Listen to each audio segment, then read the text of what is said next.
The question isn't if a critical incident will happen, it's when. And when it does, will you know what to do? As spouses and families, our responses in those moments can either help our loved ones or push them deeper into silence.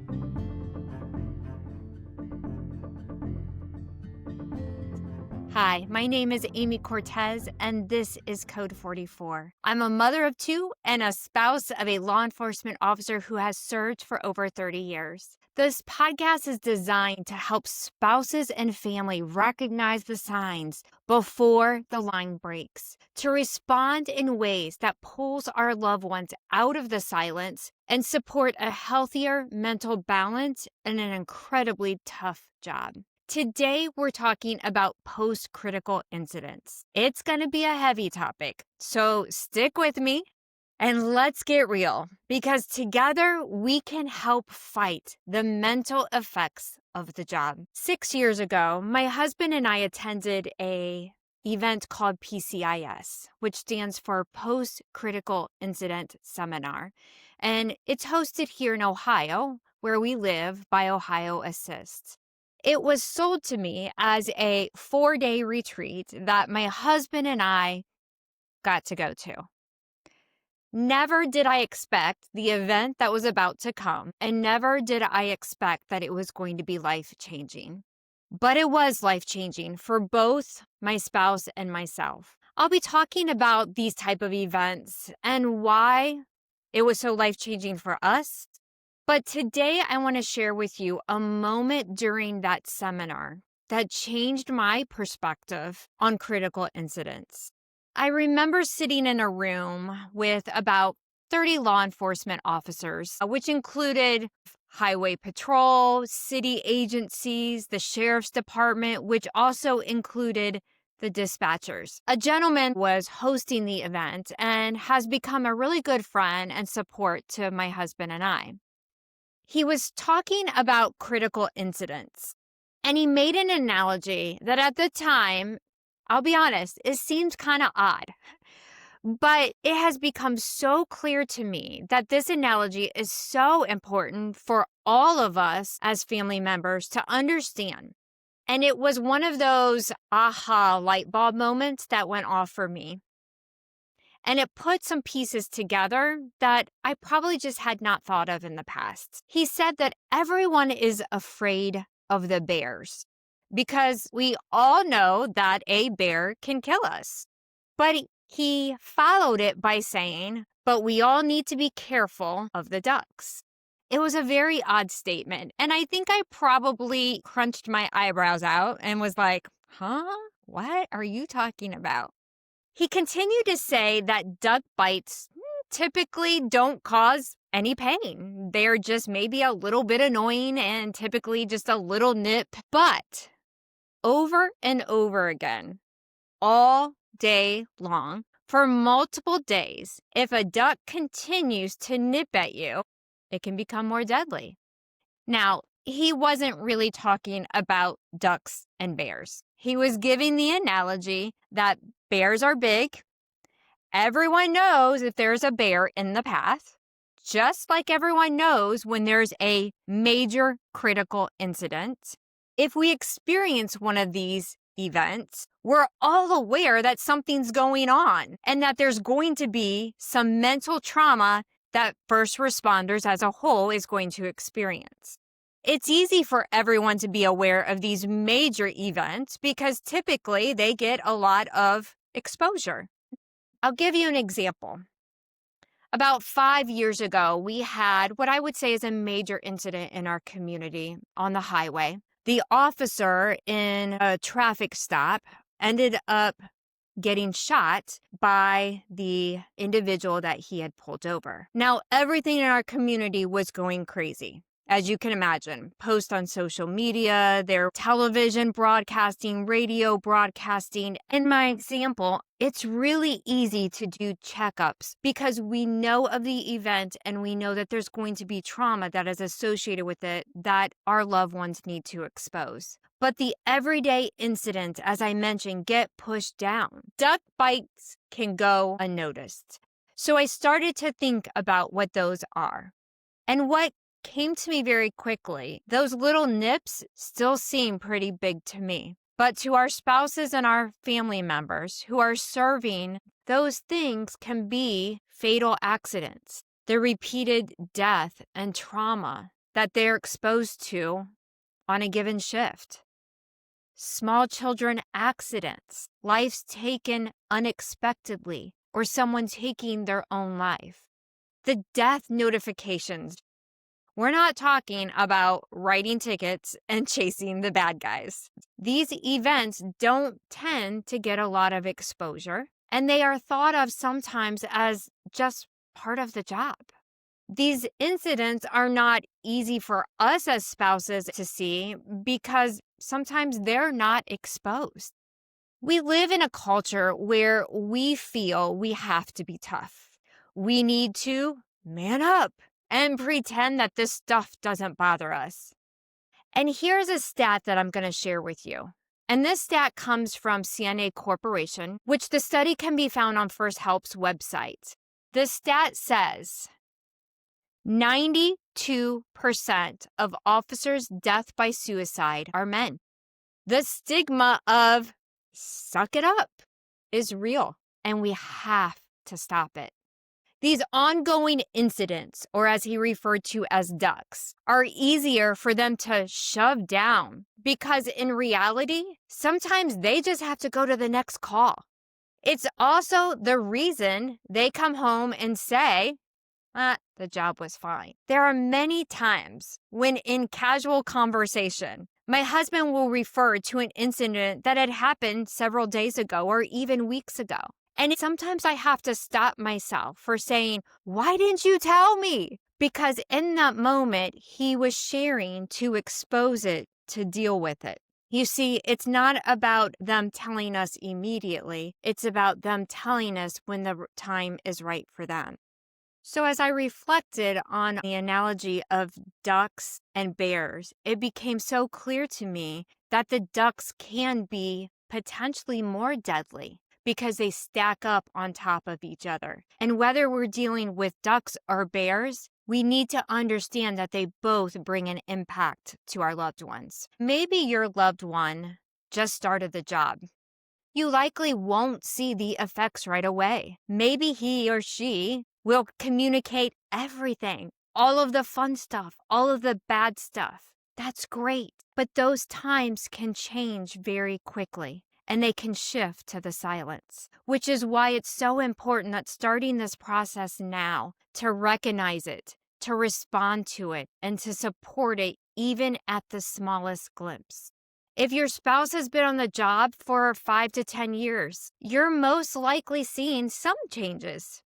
Maybe you're not recognizing them yet, but I can confidently say that if you're out driving around and you drive past a location where they handled a fatality, their mind is going to go there. All of their senses are most likely going off the radar. They're seeing things that they saw that day. They are experiencing the emotion that they felt. They might be smelling things that they smelt that day. My husband has repeatedly told me, and this is so gory and so gruesome, but I think it's important to share for us to be aware. My husband has repeatedly told me that the moment he steps out of his car, he can instantly smell death on a scene. I don't know about you, but I don't know what that smell is like, and I don't want to know what that smell is like. But I know that there's nothing normal about that, and that might feel really icky to talk about. But I think it's important for us to know,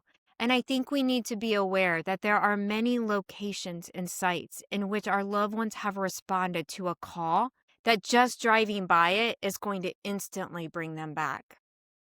If your loved one has been serving for a while, or maybe they're retired, you're definitely seeing more signs. Sometimes I walk in on conversations with my husband and his peers that have been serving alongside of each other for a long period of time, and they're talking about an event. And it almost takes me to my knees in tears hearing some of it.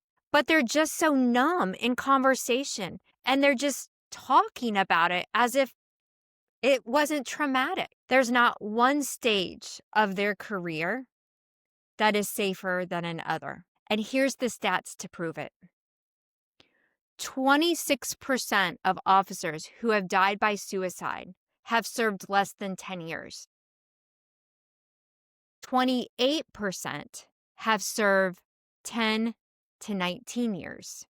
26% has served over 30 years. The incidence of the job and what they see is definitely causing them trauma at some level. Research across multiple jurisdictions indicate that approximately 10 to 20% of law enforcement deals with PTSD and has been diagnosed with it.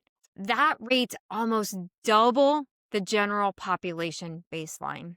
As family and spouses, I feel like acknowledging this is really the key to building our proactive wellness programs to help with resilience and to build family support that can get us through these tough situations. Because let's face it, we cannot stop the incidents. We don't have control of how many they see on a daily basis or how many they see in a week's time. And we can be pretty certain that the majority of our spouses won't come home and just openly talk about what they saw when their shift ended, especially when there's trauma. What I've noticed is that my husband will come home and tell me with great excitement about the high-speed chases, about catching the bad guy, about the drug bust and all the drugs that they got off the streets. And so very excited to share those details. But rarely does he come home and share immediately about that child that maybe took their last breath while he was holding their hand. The National Center for PTSD lists, quote, talk therapy as a recommended treatment for PTSD. The process involves them revisiting the trauma and that memory that they have associated with it. They develop meaning for the event. Why did it happen? And they try to shift that negative thought pattern to a more positive one. Now, I don't think we can expect as spouses and family members that our loved ones are going to come home and that we're going to be able to go through this process with them. If they do, great. I'm so happy that they are. But if they aren't, we need to pave the way to make this format, the talk therapy, more normal. I know for me, I had to stop normalizing his occupation. In future episodes, I'm going to talk about a lot of the signs that I personally have noticed and witnessed just with my husband. I'm not an expert.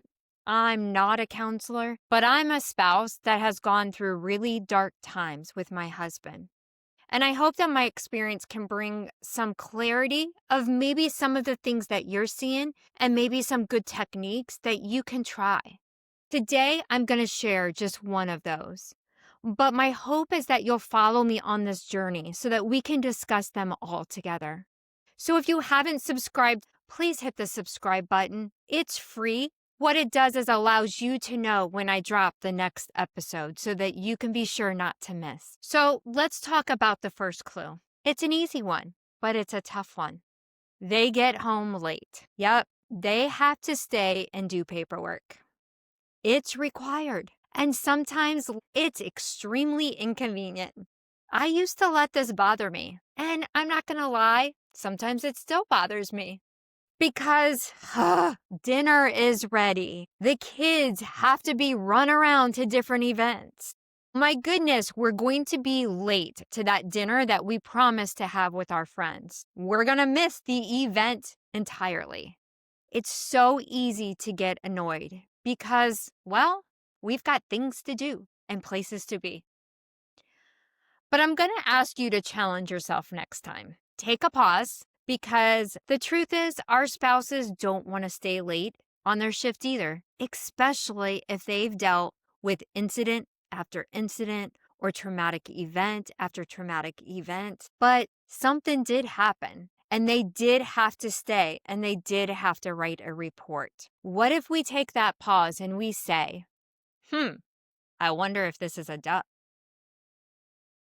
So pay attention. When they get home, I know my husband's routine is he usually comes in, he'll give me a kiss. I'm not sure what your routine is. Maybe he calls you on his way home because you work different shifts. Maybe he comes right to bed because he's working late at night. But what I notice is that there's typically a little bit of a shift. Instead of coming in and giving me that kiss, he'll just go upstairs and change his clothes. Or he'll casually walk through the garage a little bit slower. Years ago, he would grab some whiskey. Start to pay attention as to what those small signs might be for your loved one, because we can potentially recognize when there was something that happened that is bothering them, but they're just not quite ready to talk about it. For me, I know it was so easy for me to get caught up in my own world because I would normalize his job and his brain. And I thought he processed things the same way I did. However, I've quickly realized that my frustration with my boss in the corporate world, while it's a big deal to me, it wasn't life or death like what he was dealing with. From today's episode, I want to recap a couple of things that hopefully you can recognize in days to come.